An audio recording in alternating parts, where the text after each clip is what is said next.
جس قوم کی بچیاں ناچ گانے کو اپنا شعار اور شوق بنا لیں، ان کی نسل سے اب خالد بن ولید نہیں پیدا ہو سکتے، ناچنے والے ہی پیدا ہوں گے۔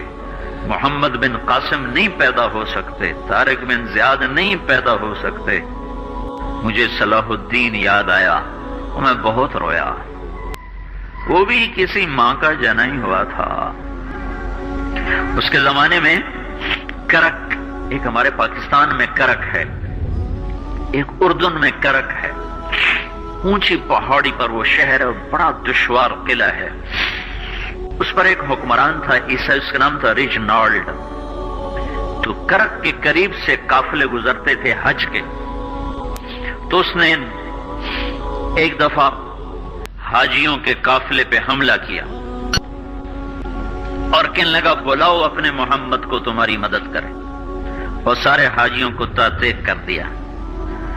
اور دوسری دفعہ اس نے بحری بیڑا تیار کی اور مدینے پر حملہ کرنے کے لیے وہ بندرگاہ تک پہنچا یمبو کی، لیکن موسمی حالات سازگار نہ تھے تو واپس ہو گیا۔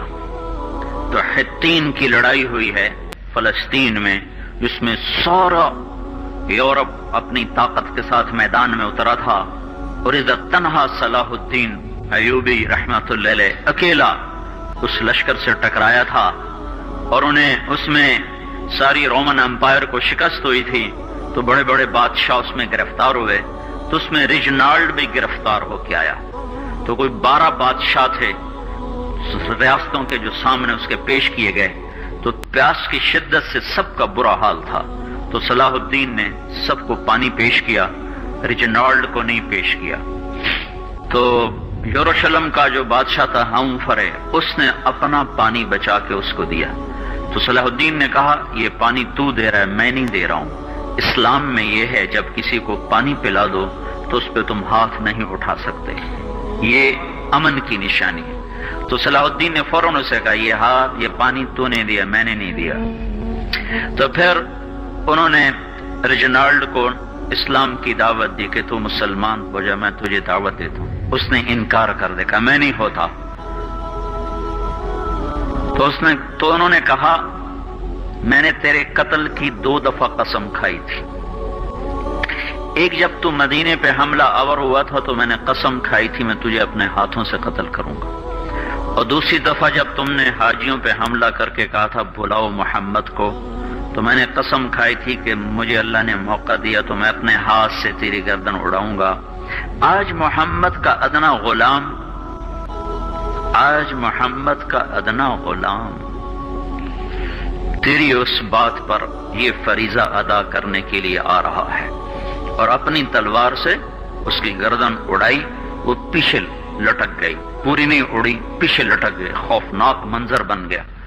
تو سارے بادشاہوں پہ کپ کپی طاری ہو گئی۔ تو صلاح الدین فرمانے لگے ہمارے مذہب میں یہ نہیں ہے، بادشاہوں کے ساتھ ہم بادشاہوں جیسا ہی سلوک کرتے ہیں، پر یہ حدود سے آگے چلا گیا تھا۔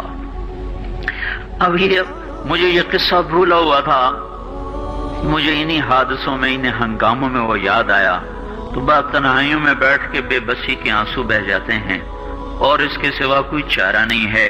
ہماری ساری نسل موسیقی میں ڈوب چکی ہے، جو بدن سرتال پہ تھرکتے ہوں، جو بدن موسیقی کے اوپر ہلتے ہوں، رقص میں آتے ہوں، ان پہ کانٹے ہی اگیں گے، ان پہ صلاح الدین کا پھول نہیں اگ سکتا، ان میں محمد بن قاسم کے پھول نہیں اگ سکتے۔